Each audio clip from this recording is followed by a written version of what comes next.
Bonjour tout le monde, alors ici Sophie et aujourd'hui je vais vous montrer les 10 exercices, les 10 meilleurs exercices pour faire des HIIT, des High Intensity Interval Training. Je vous ai donné ma petite recette magique, je vous la mets là en carte et maintenant je vais faire les exercices. Je ne vais pas parler parce que ça sera dehors et on a une rue passante et donc vous ne m'entendrez pas. Je ferai peut-être une voix off, on verra. Allez, on y va. Commencer par un peu de cardio, les jumping jacks, les montées de genoux et les talons fesses.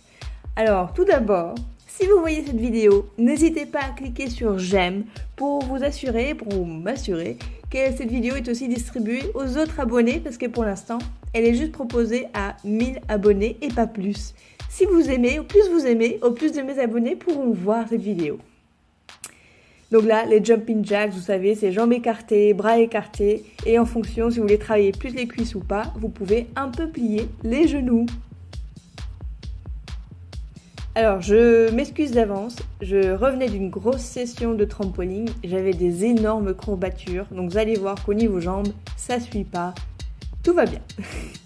J'avais aussi très mal au trapèze. Donc même pour les pompes, c'était compliqué. Donc talons aux fesses, là c'est assez simple. Vous jetez vos talons aux fesses.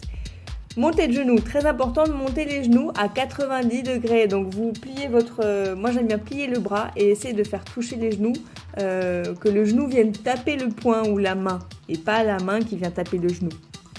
Maintenant, les squats. Vous savez que j'ai déjà fait une vidéo, je vous la mets là en carte, comment faire des squats. Donc ce sera beaucoup mieux que celle-ci où j'ai vraiment très mal aux cuisses. Mais bon, là je vous montre des squats normaux, avec l'écartement des jambes au niveau des hanches. Ensuite, on peut écarter un peu plus, évidemment pointer les pieds sur les côtés, ça fait des squats pliés, des pliés squats. Ça fait un peu balai, ça travaille beaucoup l'entrejambe. Et là, du coup, on est un peu plus droit, alors que pour les squats, on a tendance à se pencher.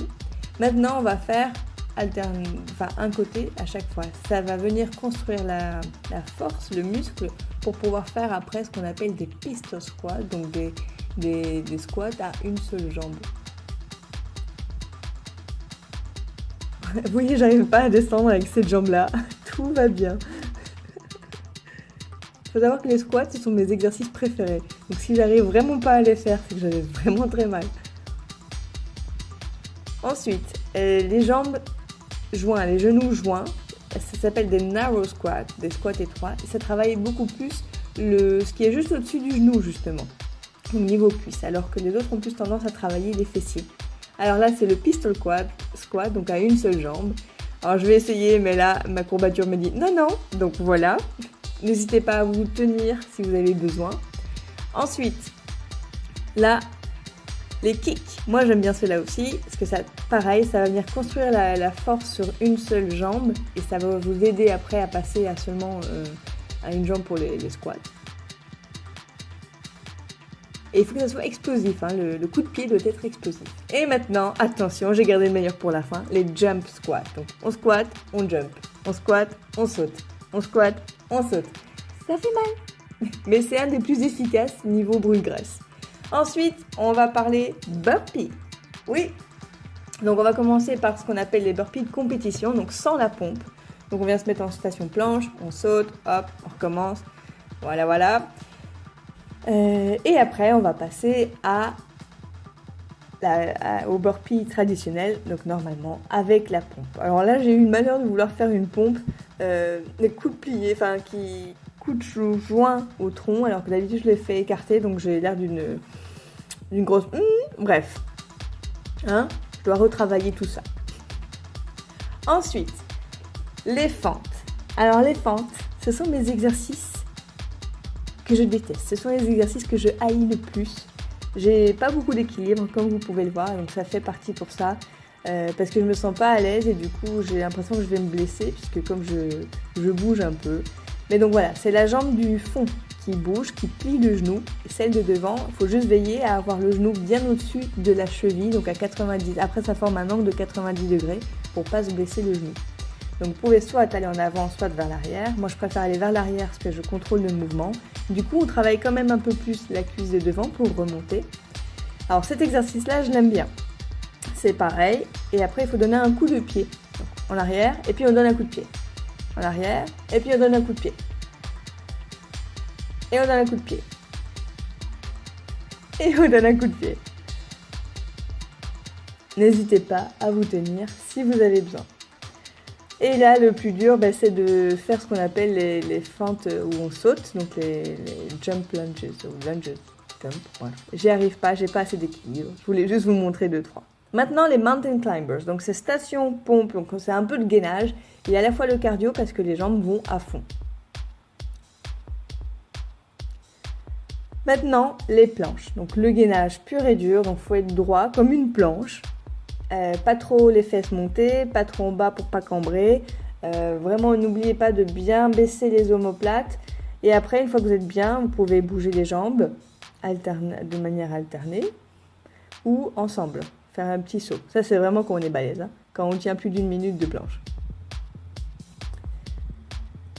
Et j'avais oublié de vous montrer ce qu'on appelle les commandos. Donc, c'est une planche, sauf qu'on vient plier les genoux. Les genoux. Les bras, n'importe quoi. Et on alterne à chaque fois la main. Vous voyez ce que je fais? Quand je viens de poser ma dernière main, c'est la première c'est celle qui repart en premier.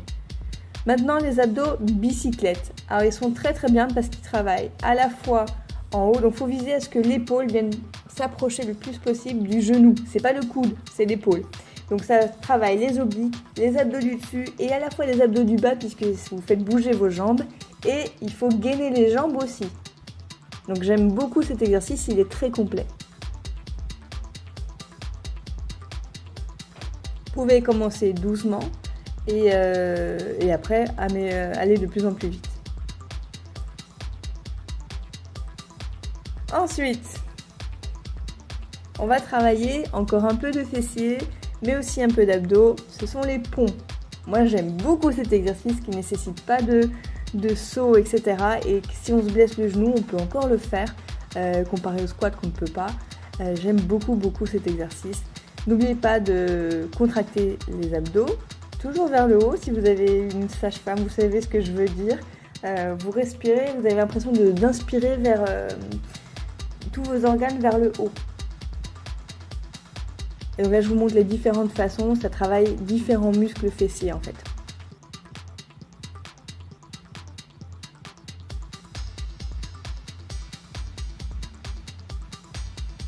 Celui où on va écarter et revenir amener les jambes en même temps que monter les fesses, c'est ce qui va aussi travailler l'intérieur des cuisses. Donc quand on monte, on ferme les cuisses, quand on descend, on rouvre tout. Et contractez bien, c'est très important de contracter les muscles qu'on travaille.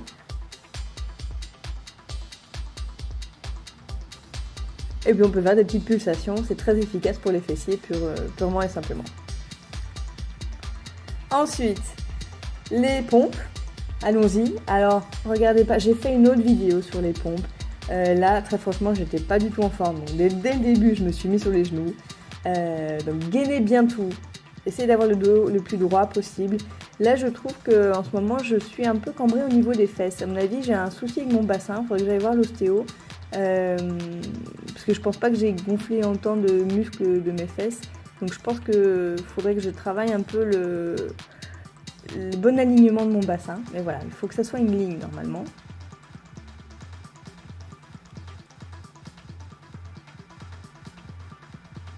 Ensuite, là maintenant les abdos. Alors, je pense qu'il y a beaucoup de mamans là, donc ce sont des crunchs.